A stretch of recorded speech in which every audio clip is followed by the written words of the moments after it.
Hello दोस्तों, आज vision 0.1 में आपका स्वागत है। आज मैं आपको बताने जा रहा हूं ईस्ट इंडिया कंपनी के द्वारा आई सबसे अंतिम चार्टर्ड अधिनियम, जिसके बारे में हम विस्तार पूर्वक आपको बताएंगे।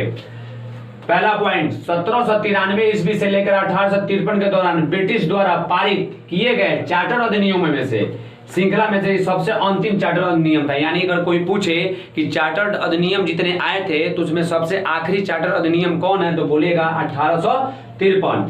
पॉइंट नंबर अगला, इस अधिनियम के जरिए गवर्नर जनरल की परिषद विधायी कार्यों से पृथक करने की व्यवस्था की गई। यानी यह लाइन कहना चाहता है कि जब यह अधिनियम आया, इसके जरिए गवर्नर जनरल की जो परिषद विधायी कार्य थी उससे अलग करने की व्यवस्था की गई। यानी कहा जा सकता है इसको नियम बनाने के कार्यों से इनको थोड़ा सा अलग कर दिया है। पृथक मतलब होता है अलग कर देना।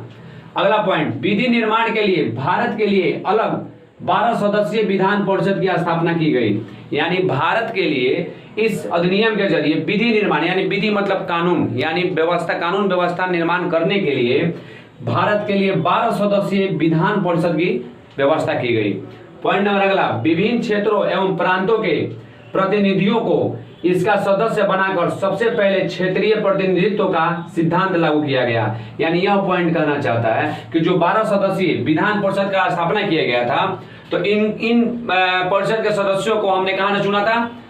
क्षेत्रों से और प्रांतों से। और ये प्रतिनिधियों को इसका सदस्य बनाकर सबसे पहले इन्हीं क्षेत्रों जहां से चुना गया था उन्हीं क्षेत्रों में इनको प्रतिनिधित्व करने का अवसर दिया गया।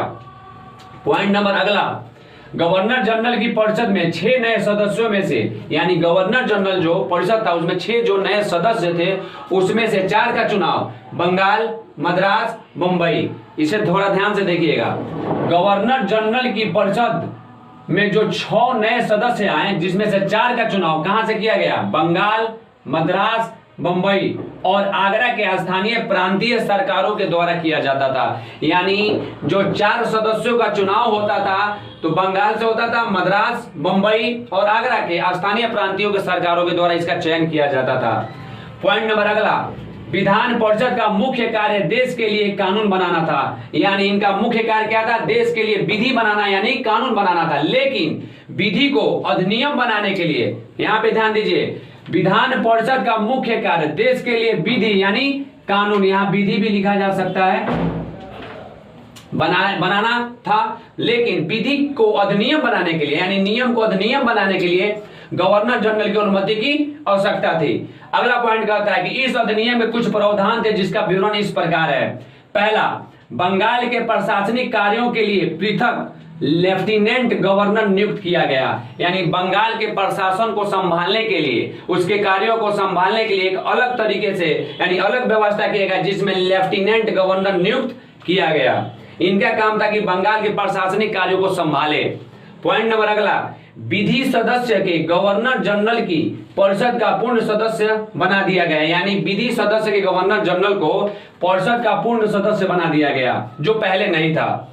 अगला पॉइंट, कंपनी के महत्वपूर्ण पदों पर नियुक्ति के लिए सीधी भर्ती के स्थान पर प्रतियोगिता कराया जाने लगा। यानी कंपनी में जो महत्वपूर्ण पद थे, महत्वपूर्ण स्थान थे जहां पे सीधी भर्ती होती थी, डायरेक्ट भर्ती की जाती थी, उस जगह पे प्रतियोगिता कराया जाने लगा। यानी कंपटीशन के जरिए हमने क्या किया कि उस पदों के लिए लोगों को चुनाव करना शुरू किया, जिससे हमें यह फायदा हुआ कि अच्छे से अच्छे पद को संभालने वाले व्यक्ति मिले, जिससे सामाजिक विकास, धार्मिक विकास, यहाँ तक कि अर्थव्यवस्था का विकास और प्रशासनिक विकास भी हुआ। इस तरह से हमने आपको बताया 1853 का चार्टर अधिनियम, जो आखिरी ईस्ट इंडिया कंपनी के अधिनियम थे। Thank you.